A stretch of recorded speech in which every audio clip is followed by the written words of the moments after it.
ಸ್ವಾದ ಸರೋವರಕ್ಕೆ ಸ್ವಾಗತ. ಜಯರಾಮ್ ಮತ್ತು ಲತಾ ಮಾಡುವ ನಮಸ್ಕಾರಗಳು. ವೀಕ್ಷಕರೇ, ಇವತ್ತು ನಾನು ನಿಮಗೊಂದು ಪುಡಿ ತೋರಿಸೋಣ ಅಂತ ಆಸೆ ಪಡ್ತಾ ಇದ್ದೀನಿ. ಅದೇನೆಂದರೆ ಕರಿಬೇವಿನ ಪುಡಿ. ಈಗ ಕರಿಬೇವಿನ ಸೀಸನ್ ನೋಡಿ, ಚೆನ್ನಾಗಿರೋ ಕರಿಬೇವು ಸಿಗ್ತಾ ಇದೆ. ಸೊ ನಮ್ಮ ಮನೇಲಿ ಇವರು ಒಂದು 20 ರೂಪಾಯಿ ಕರಿಬೇವು ತಂದಿದ್ರು. ಆ ಕರಿಬೇವನ್ನೆಲ್ಲ ಚೆನ್ನಾಗಿ ತೊಳೆದು 2 ದಿನ ಬಿಸಿಲಲ್ಲಿಟ್ಟು ಒಣಗಿಸ್ಕೊಂಡಿದ್ದೀನಿ. ಈ ಕರಿಬೇವು ಪುಡಿ ಮಾಡೋದ್ರಿಂದ ನಾವು ಚಪಾತಿಗಾಗಲಿ, ಅನ್ನ ಜೊತೆ ಕಲ್ಸ್ಕೊಳಕ್ಕಾಗಲಿ, ದೋಸೆ ಜೊತೆಗಾಗಲಿ, ತಕ್ಷಣ ಅರ್ಜೆಂಟಾಗಿ ನಮ್ಗೆ ಚಟ್ನಿ ಮಾಡ್ಲಿಕ್ಕಾಗಲಿಲ್ಲ ಅಂದರೆ ಈ ಕರಿಬೇವು ಪುಡಿ ತೊಗೋಬೋದು. ಮತ್ತು ಕರಿಬೇವಿನ ಗುಣಗಳಂತೂ ಎಲ್ರಿಗೂ ಗೊತ್ತಿದೆ. ಕಣ್ಣಿಗೆ ಒಳ್ಳೆಯದು, ಆರೋಗ್ಯಕ್ಕೆ ಬಹಳ ಒಳ್ಳೆಯದು, ತಲೆ ಕೂದಲು ಚೆನ್ನಾಗಿ ಬೆಳೆಯುತ್ತೆ ಅಂತಾರೆ. ಸೊ ಈಗ ಕರಿಬೇವಿನ ಪುಡಿ ಮಾಡೋದು ನೋಡೋಣ ಬನ್ನಿ. ಮೊದಲಿಗೆ ಕರಿಬೇವಿನ ಪುಡಿ ಮಾಡೋಕ್ಕೆ ನಾನು 6 ಟೇಬಲ್ ಸ್ಪೂನಷ್ಟು ತೊಗರಿಬೇಳೆ ಇಟ್ಕೊಂಡಿದ್ದೀನಿ. ಇದನ್ನೆಲ್ಲ ಡ್ರೈ ರೋಸ್ಟ್ ಮಾಡ್ಕೊತಾ ಇದ್ದೀನಿ. 6 ಟೇಬಲ್ ಸ್ಪೂನ್ ತೊಗರಿಬೇಳೆ.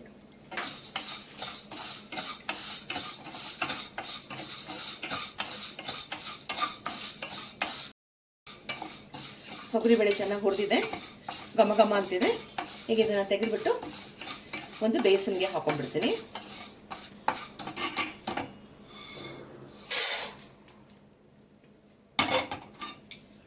ಈಗ ನೆಕ್ಸ್ಟು 4 ಟೇಬಲ್ ಸ್ಪೂನಷ್ಟು ಕಡಲೆಬೇಳೆ.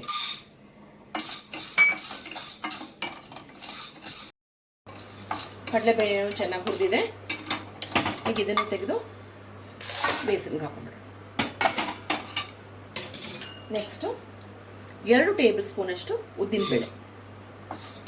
ಈ ಬೇಳೆಗಳೆಲ್ಲ ಸ್ವಲ್ಪ ಆದಷ್ಟು ಸಿಮ್ಮಲ್ಲೇ ಹುರಿರಿ. ಘಮ ಘಮ ಅಂತ ಅದ್ರ ಪರಿಮಳ ಬರಬೇಕು.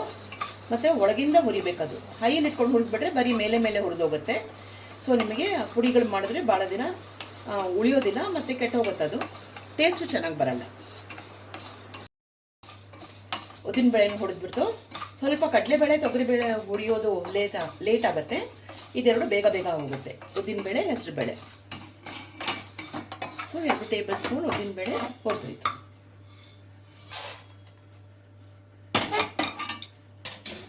ಈಗ 2 ಟೇಬಲ್ ಸ್ಪೂನ್ ಹೆಸರುಬೇಳೆ.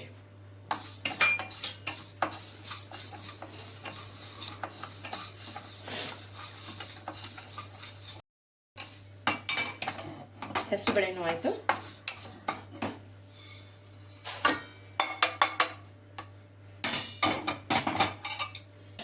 ಇವಾಗ 2 ಟೇಬಲ್ ಸ್ಪೂನಷ್ಟು ಮೆಣಸು ಇಟ್ಕೊಂಡಿದ್ದೀನಿ, ಕರಿ ಮೆಣಸು.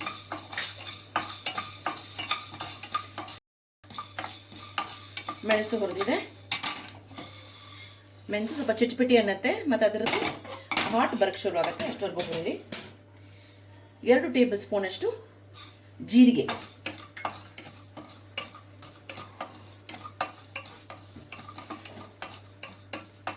ಈ ಜೀರಿಗೆ ಹುರಿದಿದೆ ಅನ್ನೋದ್ರೊಳಗೆ ಅದಕ್ಕೆ ಒಂದು ಸ್ವಲ್ಪ ಅರಿಶಿನ ಹಾಕೊಂಡ್ಬಿಡ್ತೀನಿ ನಾನು. ಯಾಕಂದರೆ ಡೈರೆಕ್ಟಾಗಿ ಅರಿಶಿನ ಹಾಕೊಂಡ್ರೆ ತಕ್ಷಣ ಬೇಗ ಅದು ಸೀದು ಹೋಗುತ್ತೆ. ಅದಕ್ಕೋಸ್ಕರ ಜೀರಿಗೆ ಜೊತೆಗೆ ಹಾಕೋತಾ ಇದ್ದೀನಿ. ಒಂದು ಚಿಟಿಕೆಯಷ್ಟು ಅರಿಶಿನ, 1 ಟೀ ಸ್ಪೂನ್ ಇರ್ಬೋದು.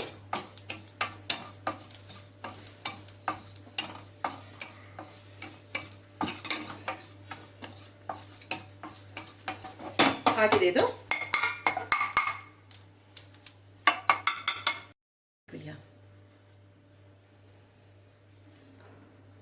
ಇವಾಗ 2 ಟೇಬಲ್ ಸ್ಪೂನ್ ಅಷ್ಟು ಧನಿಯಾ, ಕೊತ್ತಂಬರಿ ಬೀಜ. ಈಗ ಧನಿಯಾ ಹುರಿತಿರೋ ಹಾಗೆ ನಾನು ಸ್ವಲ್ಪ ಇದು ಪೇಸ್ಟ್ ಹಿಂಗೆ ಇಟ್ಕೊಂಡಿದ್ದೀನಿ, ಹೋಟೆಲ್ ಸ್ಪೆಷಲ್ಲು. ಅದನ್ನು ಹಾಕೋತಾ ಇದ್ದೀನಿ.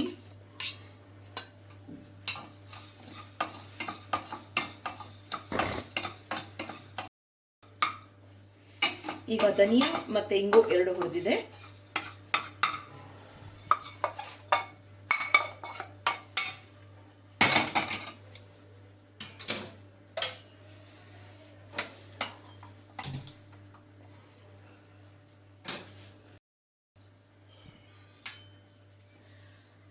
ಒಂದು ಟೀ ಸ್ಪೂನ್ ಅಷ್ಟು ಮೆಂತ್ಯ.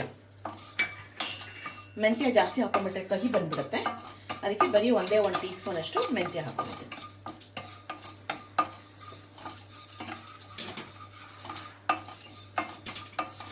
ಮೆಂತ್ಯನೂ ಬೇಗ ಹುರಿದೋಗುತ್ತೆ ನೋಡಿ. ಆಗಲೇ ಬಣ್ಣ ಬದಲಾಗೋಯ್ತು. ಈ ಮೆಂತ್ಯ ಅದರ ಪರಿಮಳಕ್ಕೆ ಮತ್ತು ಅದರ ಗುಣಗಳಿಗೋಸ್ಕರ ಇದಕ್ಕೆ ಕರಿಬೇವಿಗೆ ಸೇರಿಸ್ತಾ ಇದ್ದೀವಿ.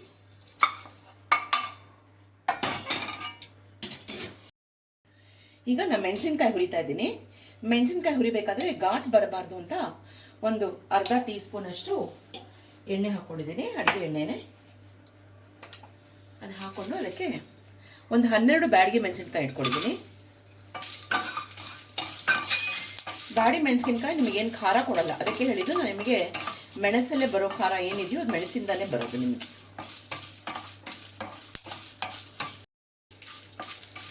ಮೆಣಸಿನ್ಕಾಯಿ ಚೆನ್ನಾಗಿ ಹುರಿದಾಗಿದೆ.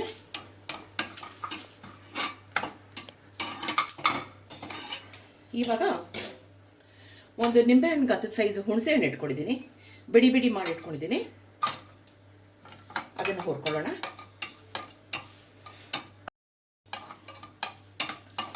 ಹುಣಸೆ ಹಣ್ಣು ಆಯಿತು. ಎಲ್ಲದನ್ನು ಒಂದೇ ಬೇಸನ್ಗೆ ಹಾಕೋತಾ ಇದ್ದೀನಿ. ಈಗ ಒಂದು ಬಟ್ಲು ಕೊಬ್ಬರಿ, ನಾನು ಒಂದು ಚಿಕ್ಕ ಸೈಜು ಪೂರ್ತಿ ಕೊಬ್ಬರಿ ತೊಗೊಂಡಿದ್ದೀನಿ. ಸ್ವಲ್ಪ ಗ್ಯಾಸ್ ಆಫ್ ಮಾಡ್ಕೊಂಡ್ಬಿಡ್ತೀನಿ, ಹೀಟಲ್ಲೇ ಆಗೋಗುತ್ತೆ. ಒಂದು ಚಿಕ್ಕ ಸೈಜು ಕೊಬ್ಬರಿ ತೊಗೊಂಡು 2 ಭಾಗನೂ ಗುಂಡಾಗಿರೋ ಕೊಬ್ಬರಿ ತೊಗೊಂಡು ಅದನ್ನು ಹುರಿದ್ಕೋತಾ ಇದ್ದೀನಿ. ಸಣ್ಣಗೆ ತುರಿದಿಟ್ಕೊಂಡಿದ್ದೆ. ಈ ಕಡೆಯದಾಗಿ ಕರಿಬೇವು ಹುರಿಯೋಣ. ನಾನು ಹೇಳಿದ್ನಲ್ಲ 20 ರೂಪಾಯಿ ತೊಗೊಂಬಂದಿದ್ದಕ್ಕೆ ನನಗಿಷ್ಟು ಕರಿಬೇವು ಬಂದಿದೆ. ಚೆನ್ನಾಗಿ ಒಣಗಿಸ್ಕೊಂಡಿರೋ ಕರಿಬೇವಿದು. ಈಗ ಇದನ್ನು ಹಾಕಿ ಹುರಿದ್ಬಿಡೋಣ. ಸ್ವಲ್ಪ ಸ್ವಲ್ಪವಾಗಿ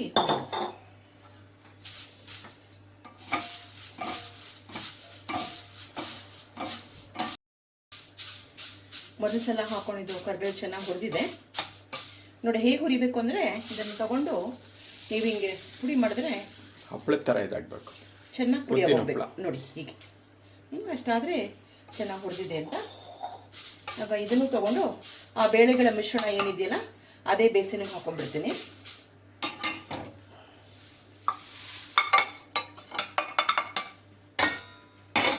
ಈಗ ಇನ್ನೊಂದು ಬಟ್ಲು ಕರಿಬೇವಿತ್ತಲ್ಲ ಇದನ್ನು ಹುರ್ಕೊಂಡ್ಬಿಡ್ತೀನಿ.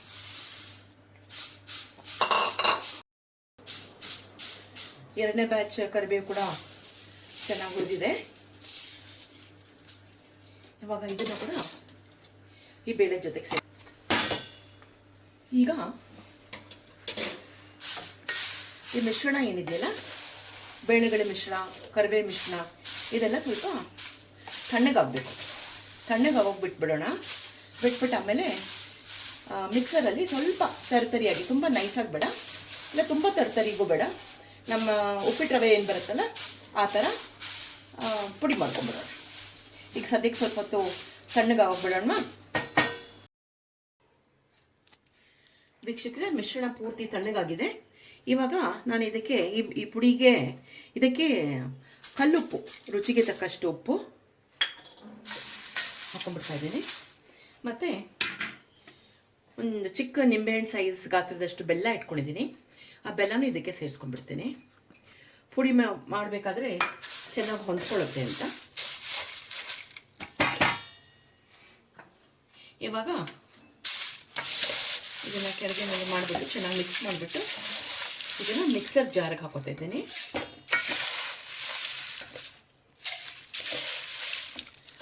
ಮಿಕ್ಸರ್ ಜಾರ್ಗೆ ಹಾಕೊಂಡ್ಬಿಟ್ಟು ತರ್ತರಿಯಾಗಿ ಪುಡಿ ಮಾಡೋಣ.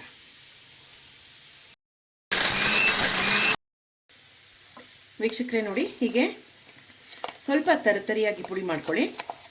ಮಾಡ್ಕೊಂಡು ಎಲ್ಲ ಒಂದು ಸೆಪ್ರೇಟಾಗಿ ಒಂದು ಬೌಲ್ಗೆ ಹಾಕಿಟ್ಕೊಂಡ್ಬಿಡಿ.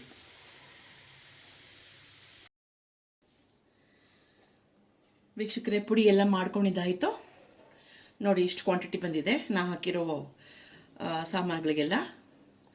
ಈಗ ಇದಕ್ಕೆ ಒಂದು ಒಗ್ಗರಣೆ ಕೊಡಬೇಕು. ಈಗ ಒಲೆ ಮೇಲೆ ನಾನು ಚಿಕ್ಕ ಬಾಣಲೆ ಇಟ್ಟಿದ್ದೀನಿ. ಅದಕ್ಕೊಂದು 2 ಟೀ ಸ್ಪೂನಷ್ಟು ಎಣ್ಣೆ ಹಾಕಿದ್ದೀನಿ. ಎಣ್ಣೆ ಕಾಯ್ತಾ ಇದೆ. ಬರೀ ಸಾಸಿವೆ ಒಗ್ಗರಣೆ.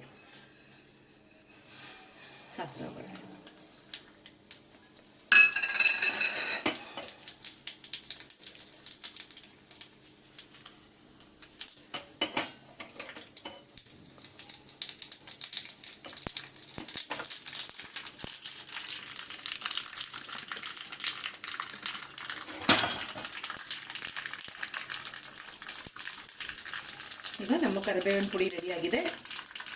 ಇದನ್ನು ನೀವು ದೋಸೆ, ಚಪಾತಿ, ಅನ್ನದ ಜೊತೆಗೆ ಯಾವುದ್ರ ಜೊತೆಗೂ ತಿನ್ಬೋದು.